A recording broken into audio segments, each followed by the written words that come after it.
And I need to state it clearly that in the case of Sudan and the Congo, we are both the problem and the solution. It's the Ugandan army which is propping up the regime of Salva Kiir. So we are actually part of the catalytic forces that lead to refugee situation.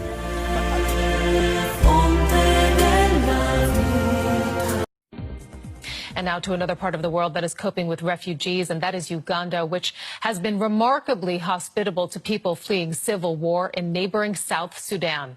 That's because of the veteran president, Museveni, who has been in power for more than 30 years.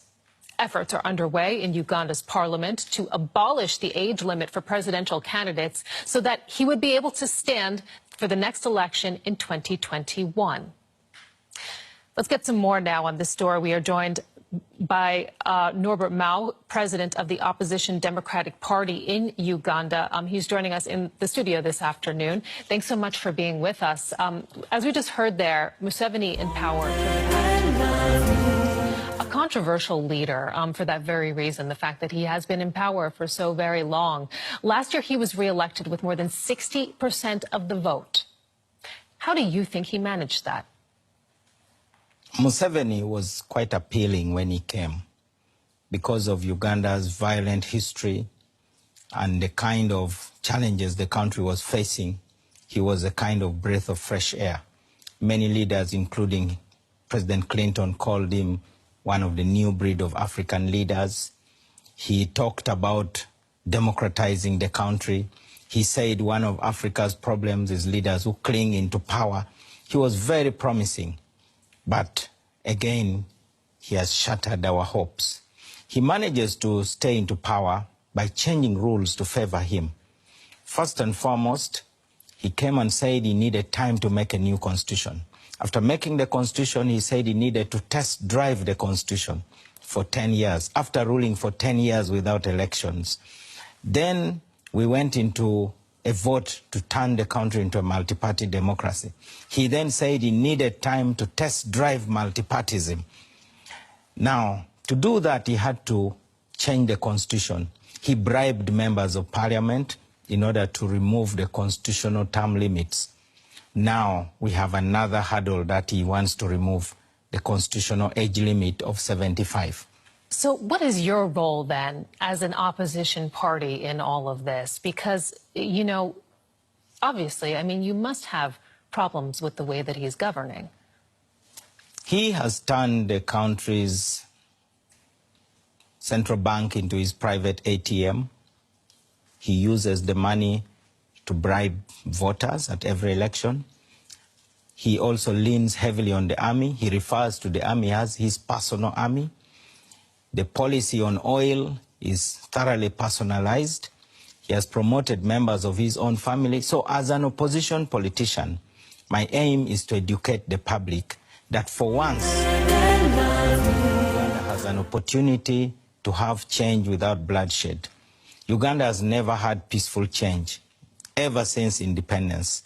So apart from coming together during elections, which have become really a bogus ritual because of bribery, intimidation, vote stuffing. Right now, we want to mobilize the general population. Above all, we want to try to form a coalition of opposition political parties so that we can confront the regime more effectively.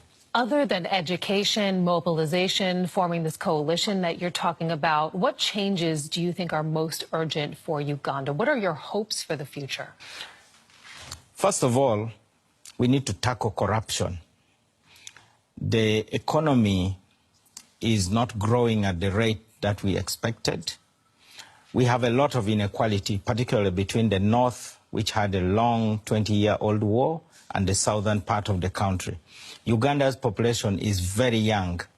The unemployment rate is very high. This restless population is a powder keg, so you could say Uganda is really sitting on a time bomb. But above all, the solution lies in political change. If we can get that right, all these other issues will be sorted.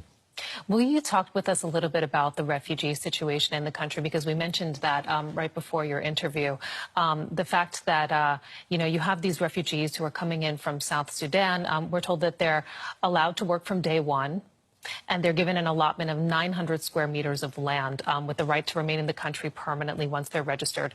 How does Uganda manage that, and do you approve of this refugee policy? As Ugandans, it's our duty to welcome refugees, because for long we were a net exporter of refugees. During the turbulent regimes of Idi Amin and the subsequent regimes, we had to flee into the neighboring countries. Some Ugandans had to leave the continent altogether. So we have learned the hard way that you do unto others as you wish done unto you. We support the refugee policy. However, as an opposition politician, I need to state it clearly that in the case of Sudan and the Congo, we are both the problem and the solution. It's the Ugandan army which is propping up the regime of Salva Kiir. So we are actually part of the catalytic forces that lead to refugee situation. But as a humanitarian endeavor, Uganda's position is supported across the political aisle. Well, we thank you very much for telling us a little bit more about your views and the work that you are doing as president of the opposition Democratic Party in Uganda. Nobert Mao, thank you very much for joining us to speak today. Thank you very much.